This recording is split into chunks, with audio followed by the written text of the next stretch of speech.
Great. Okay. Yeah, so buttons on web pages are really important. They indicate a point of contact for a user. They provide a lot of functionality, and you really want your user to know when to interact with a button.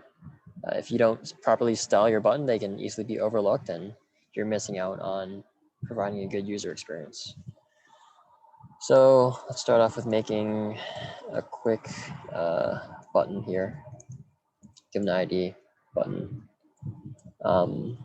Let's just say it's a submit button. We refresh the page, shows up at the bottom. Let's actually move it outside the section so it doesn't get the CSS grid applied to it. And let's style it here. Let's give it a margin of, let's do pixels for now.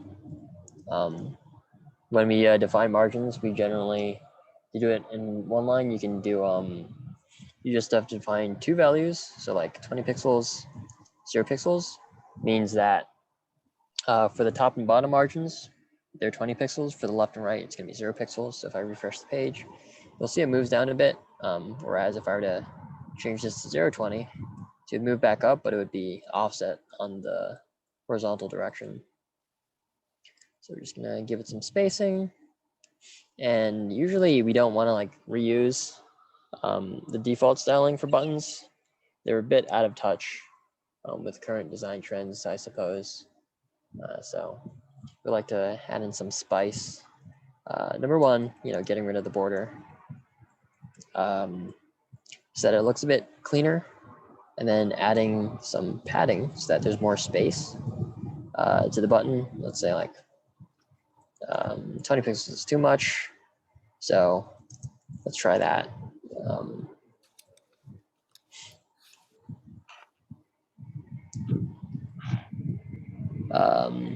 That looks fine for now. Let's also change the background color. Usually I just pull my colors from this Google color system. I'm not that good at art, so I usually just default to stealing Google's colors because they generally have smart people choosing these things. Let's just give it a hex value of this number. And if we go back here, you can see that our button is already popping it with a bit more color. And we'll give it a text color of white. And let's also give it some rounded corners so that it looks like that. So this is a pretty standard part, just making a custom button, kind of like poaching the existing styling and designing it in a way that you prefer. And this works. You can, of course, add like some functionality. Let's say that you want your user to click a button, and it will add some text onto the screen.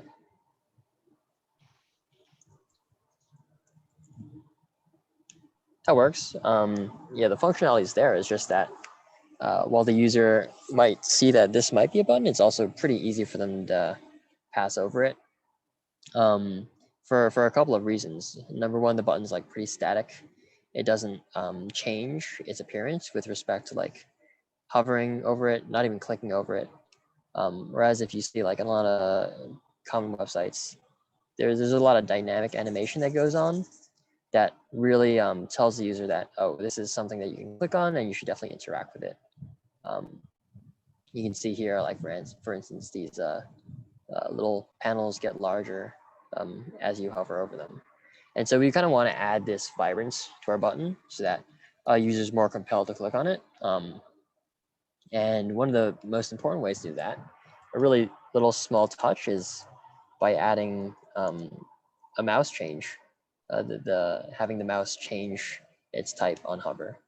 So if we set the cursor, this is a CSS property, to pointer. When we hover over a button, you can see that the mouse is already like the proper type. you'd expect when you're able to click on something. And there are a ton of options for what you can set the mouse pointer to be. The most important one being, of course, cursor equals pointer, because that lets your user know that this is something you can click on. Another really important one is defining what happens when you hover over a button. In CSS, we generally use something called I think it's like called a selector, where you define the element you want to modify, and then you also add like a colon that indicates like how it should change on this event, and this is a hover event. So let's say we want our button to change color. When you hover over it, we can define another color that button will change to. So you can see the button changes to red when you hover over it. You can also go back and choose like a little bit of a brighter color that the button can change to, so that when you hover over it using this syntax, the button will now go to a lighter blue. You see that there. Even cooler, we can kind of make the button grow a bit. And we use something really useful called transform for CSS. There are a ton of values that transform can take on.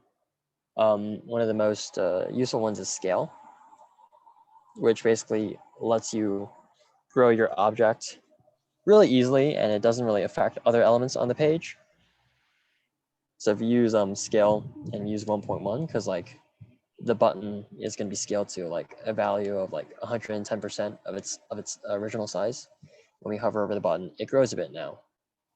And the really cool thing about this is that if you were to like actually change the width and size, the button might like affect other components around it. So for instance, if I were to comment this out,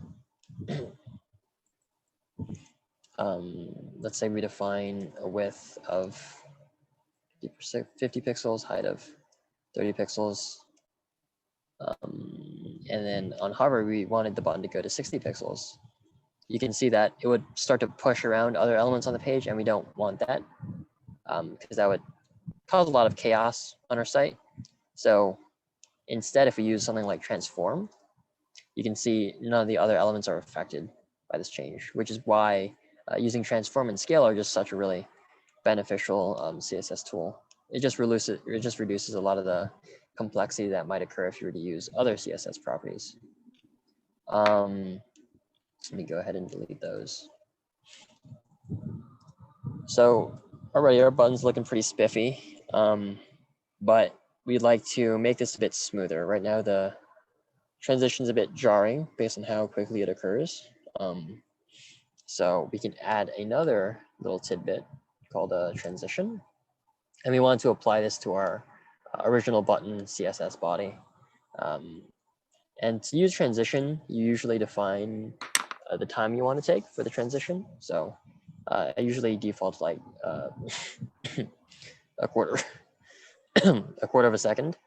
And you can also specify the transition for the specific CSS property you want to change. So let's say I want the background color to change in 0.25 seconds. I believe you go, you put that right here.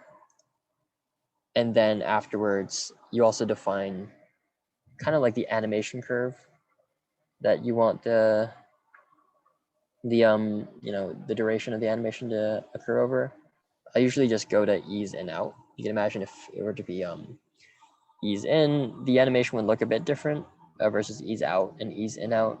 There are a couple of animation curves you can look up online that specify like how the animation looks over time, but if you're doing it for such a like short duration, it probably isn't too noticeable. So I just usually default to ease in out.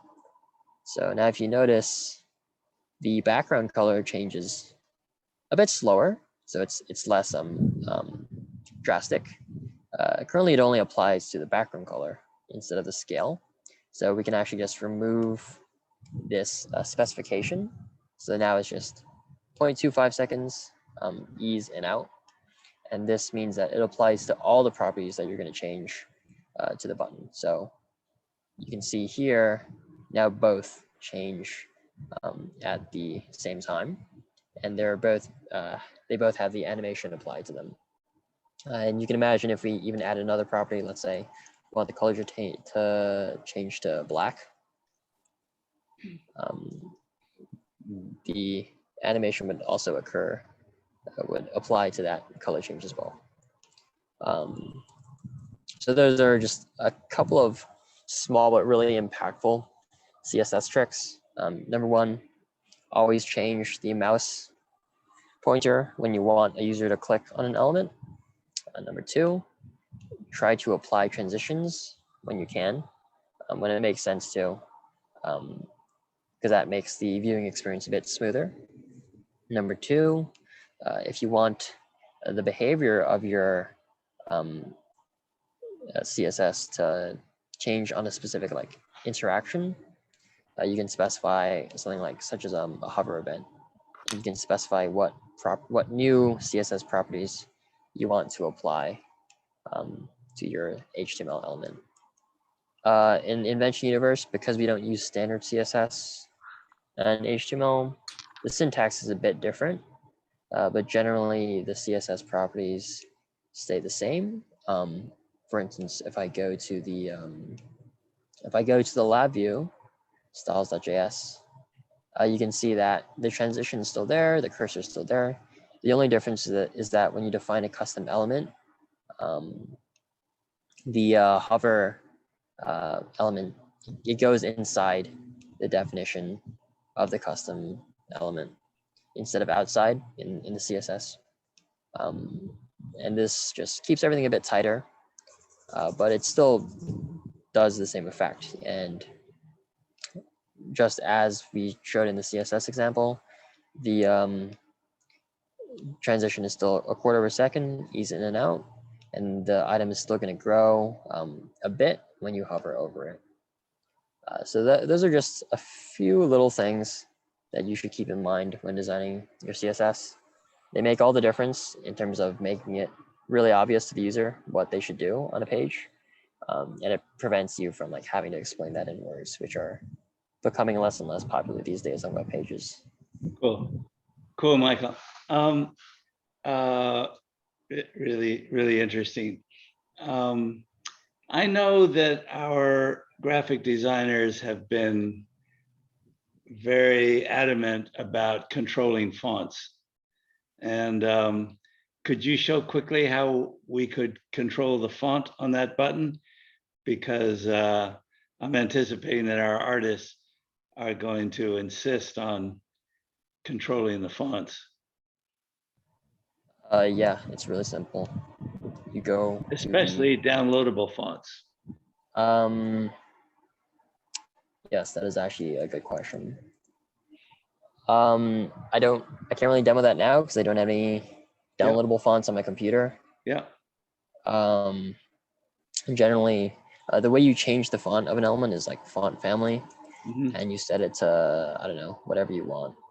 Yeah. So right now, if I do Arial, Arial, I want to do something like, I don't know, I think this is Comic Sans, I believe. No, that is not Comic Sans. Cursive is.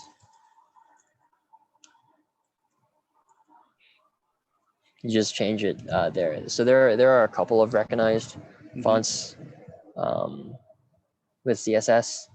If you're to download one from the internet, I think using a TTF. Let me go see if I can find a folder that has that.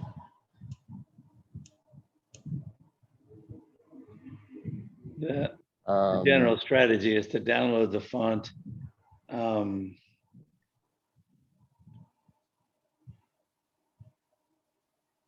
Yeah, I think you have to use an import statement. Yeah. So I scroll up all the way here. Yeah, so you can also, you can import fonts via URL, such as here. I'm just pulling from like Google's font API. But also if you have them downloaded, let's say in an assets folder, let's see if I have it. Yeah. if you have like the TTF or the OTF file, you would just import a font face, give it a name, and then give the source and point it to the file wherever the font file is located. Great, great, great. Yeah, I don't know how this changes when you're using React style components, but in CSS, this is generally how you do it. Mhm. Okay, thank you. Thank you, Michael. All right. Unless there are questions, shall we adjourn till Wednesday? This Yep, is that great. sounds good to me. So, John, are you going to follow up with Peter? How that will? Yeah. I'll follow up with Peter. I'll try to reach you tomorrow afternoon. Excellent. Great. Thank you. Wonderful, Michael and Lucas and all of the other Andy and Ari. It's wonderful to hear your presentation, the work that you are in process. Thank you. Thank you, Helen. Okay, guys, have a good rest of the Good night. evening. Mhm. Adios. Bye. All right. Goodbye.